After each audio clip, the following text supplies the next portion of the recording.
Hello guys, it's प्रेरणा शर्मा।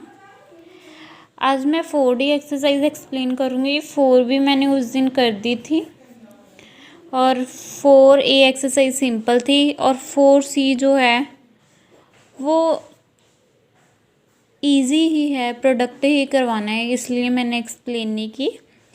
जो 4D exercise है, 4D exercise area of triangle पे base करती है। एरिया ऑफ ट्रायंगल भी हमें तब भी पता होगा अगर हमें कोफिशिएंट्स गिवन होंगे, पॉइंट्स गिवन होंगे। अगर वर्टेक्स गिवन होंगे किसी ट्रायंगल के, तभी हम एरिया ऑफ ट्रायंगल का फॉर्मूला लगाएंगे। एंड जो एरिया ऑफ ट्रायंगल है, जो एरिया ऑफ ट्रायंगल है वो पॉजिटिव क्वांटिटी है।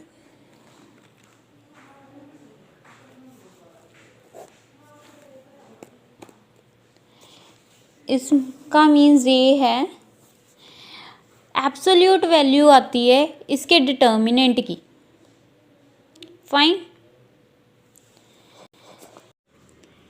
सेकंड वन, अगर जब 3 पॉइंट्स कोलिनियर होंगे तब जो एरिया होगा ट्रायंगल का वो 0 होगा। जब पॉइंट्स कोलिनियर होंगे तब area of triangle will be formed be 0। अब इस एक्सरसाइज में 2 प्रॉपर्टीज थी, वो मैंने एक्सप्लेन कर दी। अब हम उसके रिलेटेड ही सम करेंगे। जैसे मैंने फर्स्ट स्टेटमेंट ली है, find the area of triangle. हमें 3 वर्टेक्स गिवन है। पहले तो हम लिख लेंगे the given vertices are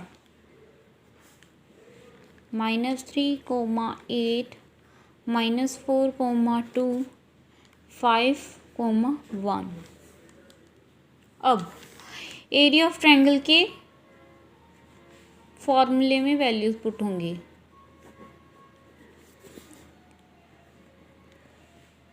-3, -4, 5, x वाली वैल्यूज आ गई 8, 2, 5, 8, 2, 1, 1, 1, 1।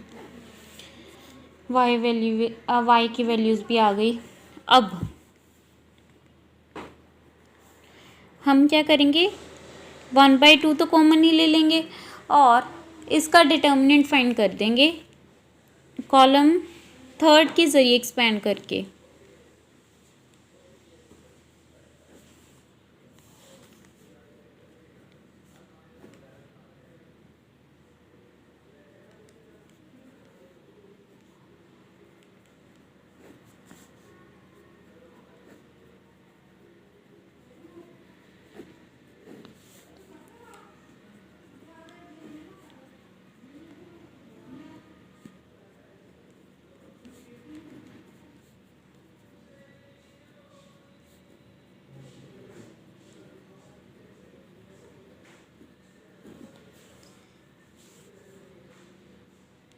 -14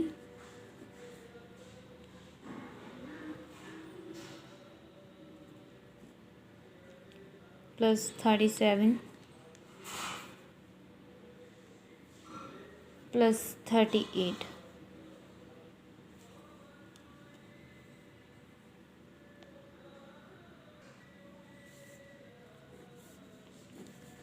1/2 into 61, 30.5 स्क्वायर यूनिट्स आंसर आ गया। सिंपल तो फाइंड हम कर लेंगे। अगर आपको कोलिनियर वाला आ जाए, जैसे मैं एक एग्जांपल आपको दिखाती हूँ। जैसे ये थर्ड एग्जांपल है मॉडर्न के मैथ में। By using determinant, find the value of the y for which the points 1, 3, 2, 5, 3, y are collinear। हमने डिटर्मिनेंट के ज़रिए फाइंड करनी है वैल्यू y, पॉइंट्स गिवन है जो कि कोलिनियर है। हमें ये प्रॉपर्टी पता है, अगर कोलिनियर होंगे 3 पॉइंट तो एरिया क्या होगा, 0। देन हमने एरिया ऑफ ट्रायंगल में वैसे ही जैसे दिए हुए हैं हमने वैसे ही पुट कर लिया। एरिया ऑफ ट्रायंगल इक्वल 0 के रख दिया, जो ये इधर 2 था डिवाइड में वो इधर जाके मल्टीप्लाई होगा 0 के साथ। अब या तो एज इट इधर ही डिटर्मिनेंट एक्सपेंड कर दो, कुछ भी करने की ज़रूरत नहीं, उस पर ऑपरेशन वगैरह लगाने की ज़रूरत नहीं। अगर थोड़ा आसान बनाना है तो हम बना सकते हैं, जिसे हम रो 2 पे ऑपरेशन लगा दें, R2 पे लगा दें, R2 माइनस R1, जो ये एलिमेंट होगा वो 0 हो जाएगा। R3 माइनस R1, ये एलिमेंट 0 हो जाएगा। इससे आसानी हो जाएगी। फिर हम एक्सपेंड करेंगे तो हमारे पास एक एलिमेंट ही रह जाएगा, उसके सामने वाले एलिमेंट्स लेके हम उसका डिटर्मिनेंट फाइंड करके y की वैल्यू फाइंड कर देंगे। ऐसे हम लीनियर वाले क्वेश्चंस करेंगे। एक्सरसाइज में बहुत दिए हुए हैं एज इट ऐसे ही इम्पॉर्टेंट है। So that's it, thank you for watching my video.